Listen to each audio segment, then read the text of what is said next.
जो syringe pump आप देख रहे हैं ये बी ब्राउन इसका मैन्युफैक्चरर है, कॉम्पैक्ट एक्स इसका मॉडल है। ठीक है, तो सिरिंज पम्प का एप्लीकेशन जैसे कि आप लोग जानते हैं कि स्मॉल अमाउंट ऑफ मेडिसिन को अगर पेशेंट के लिए इन्फ्यूज़ करवाना है तो उस वक्त हम यूज़ करते हैं। इनकी फ्लो रेट जो मिनिमम लेवल पे हमने अगर इन्फ्यूज़ करवाना हो फ्लो रेट, तो उस वक्त हम यूज़ करते हैं सिरिंज पम्प। फिजिकली आप देख सकते हैं ये हमारे पास सिरिंज पम्प है, ये इसका ड्राइव हेड कहलाता है। ठीक है, ये इसका ड्राइव हेड कहलाता है, ड्राइव हेड असेंबली। ठीक है, ये इसको आपने अप करके इसको आगे इसको टू एंड फ्रो आप इसको मूव कर सकते हैं। ये इसका हैंडल है, पीछे इसकी पावर केबल लगती है और ये इसका सिरिंज होल्डर है जिसको आपने यहाँ से इस तरह से आप मूव करके सिरिंज को इंसर्ट करना होता है। जैसे कि अभी हम चार्जिंग पर लगे हुए, ठीक है, तो इसका भी असेंबल आता है।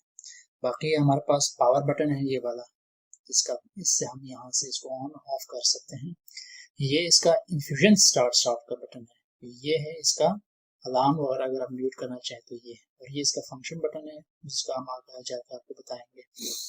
तो इन कीज का एक फंक्शन के साथ एक काम होता है, दूसरा इसका न्यूमेरिकल।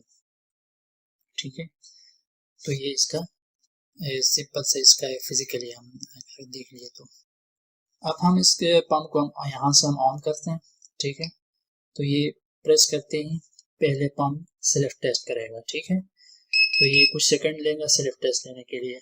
अगर ये कोई मसला होता है इसके पंप के अंदर तो ये जस्ट कोड अलार्म बीप के साथ इसका कोड देगा स्क्रीन के ऊपर, तो उस वक्त आप लोगों ने आगे कंप्लेंट बायोमेडिकल को फॉरवर्ड करना है। अदरवाइज इसको आपने यहीं से ही इसके अंदर सिरिंज जो 10 ml 20 ml 30 50 तक के सिरिंज जो होते हैं उसके अंदर आपने इंसर्ट करना है। अब सिरिंज इंसर्ट करने के लिए पहले आपको यहाँ से ये इसको आपने इसको इंसर्ट निकालना है।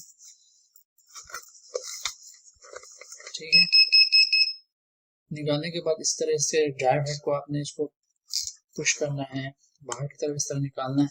फिर ये हमारे पास 50 cc का सिरिंज आ जाता है। ठीक है, इसको आपने यहाँ से फिक्स करना है ऐसे। ठीक है, तो ये इस तरह से मतलब आपने सिरिंज को फिक्स करना। अब यहाँ से उन्होंने डिटेक्ट किया 50 cc की सिरिंज डिटेक्ट कर लिया। अब यहाँ से कुछ नहीं करना, आपने जस्ट F दबाना है। F दबाने के बाद अब वो यहाँ पे आपसे पूछ रहे कि flow rate ml per hour आपसे पूछ रहे हैं। यहाँ पे आपने जो भी आपने फ्लो रेट सेट करना है, लेट सपोज 25। ठीक है, ये लेट सपोज हमने 25 ml इस हमने सेट किया है। अब हमने यहाँ से इसको स्टार्ट करना है, तो ये इन्फ्यूजन यहाँ से स्टार्ट हो गया। अब आप यहाँ पे भी देख सकते हैं ये जो व्हील चल रहा है ना, इसका मतलब है कि पंप चल रहा है विदाउट एनी ऑब्स्टेकल्स या विदाउट एनी एरर, पंप चल रहा है। ठीक है, ये जो बीप आप देख रहे हैं वो अलार्म वगैरह उसको आप इस तरह से आप म्यूट कर सकते हैं। ठीक है, अब ये तो था जस्ट एक फ्लो रेट हमने 25 सेट किया, उसी रेट पे ये पंप चलता रहेगा जब तक ये यहाँ से इन्फ्यूजन ख़त्म ना हो जाए या आप आके स्टॉप ना कर लें। ठीक है, अभी मैंने स्टॉप कर लिया तो पंप रुक गया। अब हम देखते हैं कि बोलस यहाँ से हम कैसे देख सकते हैं। बोलस देने के दो तरीके हैं, एक है ऑटो बोलस, एक है मैनुअल बोलस। तो ऑटो मैनुअल पहले हम चेक करते हैं कि मैनुअल बोलस। अब मैनुअल बोलस के लिए यहाँ पे आप देख सकते हैं बोलस लिखा होगा। ठीक है ना, उसको आपने डबल प्रेस करना है।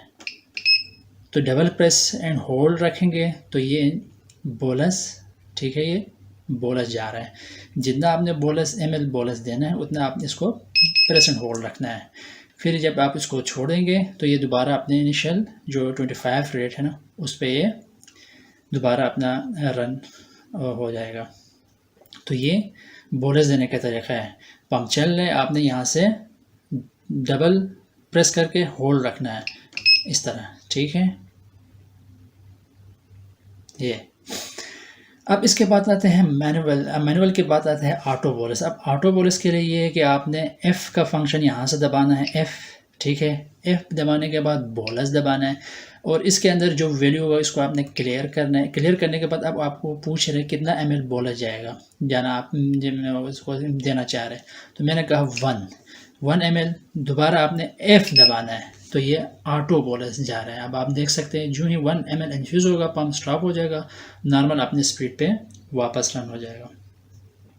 तो आप देख सकते हैं 0.91 1 ml इन्फ्यूज़ हो चुका, पंप स्टॉप हो जाएगा, दोबारा अपने 25 ml पे ये चलना शुरू हो जाएगा। तो इस तरह से आप मैनुअल बोलस और ऑटो बोलस आप इस पंप से आप देख सकते हैं।